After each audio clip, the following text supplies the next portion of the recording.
because my constituents are telling me there's no registration going on. Thank you, Mary Emase. The Honorable Professor Oundo.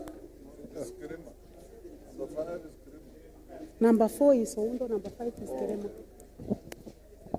Thank you, Speaker. Thank you, Session Chair. And I want to raise this matter. And Chair, Speaker, let me go on record. I raised this matter when I appeared before Public Accounts Committee on the issue of electoral violence. In the just concluded by-elections, the amount of violence that was seen in Kabuchai, the amount of violence that was seen in Malava, the amount of violence that was seen somewhere in Embu has sent shivers among the God-fearing Kenyans. What measures have you put in place to ensure that violence that we saw is not repeated again? Because violence is going to enfranchise old women, it's going to enfranchise persons living with disability, it's going to discourage the youths going to participate in the election. Are we literally rigging the election in advance by institutionalizing violence perpetuated by the police officers using official guns? Thank you. Thank you, Professor. The Honorable Kirima. Thank you, Honorable Speaker. Allow me, Honorable Speaker, to ask my question conjoined with a comment. Honorable Speaker, my comment is this.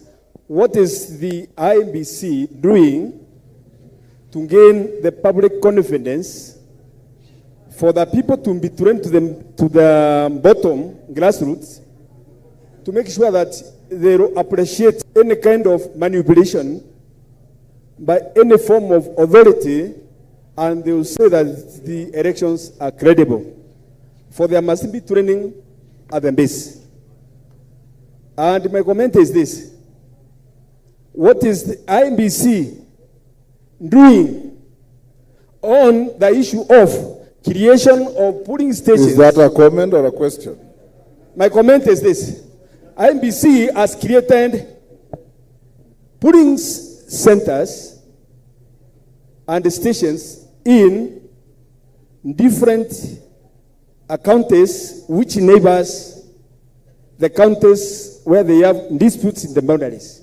Especially the Rakanidi and Meru, especially my constituents where they have created 8 polling stations. What are they doing about it? And why are they doing like that? Are they promoting warlike activities in the disputed boundaries? Thank you, Kirima. The Honorable Leo Wamuthende. Thank you, Mr. Speaker. My question is somehow linked to Professor Oundo's, because I noticed IEBC in the preparation for by-election, they do it the same way as general elections. And you realize that for by-election, you have a lot of interest. You have members focusing on, say, one constituency. So are you now learning from the by-elections that just took place, preparing to have a bigger team to man the by-elections, especially now that I have 2 by-elections in my constituency, and we witnessed a lot of interference, a lot of violence, and a lot of times police were overwhelmed. So that in general elections you can have 2 policemen, but for by-elections you should consider having more. So my question is, for the upcoming by-elections, especially in Bere North constituency, are you preparing to have a bigger force to man those by-elections? Thank you. Thank you very much. The Honorable Ruto, member for Keses. Thank you, Honorable Speaker. Let me be very brief. Listening to the presentation by the Chair IEBC, Mr. Speaker, all of us will agree that we have hardly 15 effective months to prepare for general election. Looking at the presentation, my expectation, and I'm sure the expectation of all Kenyans, is that IEBC should have demonstrated categorically the plan, the schedule, and the program of activities to that time that will inform the resources they are asking.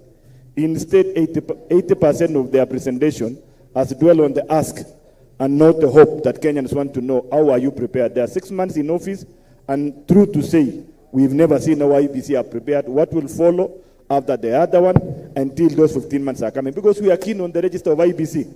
Remember, we are aware we've lost many people who have gone to rest. When is this register being updated, so that we have confidence that those people who are going to vote are the legit voters? Because that time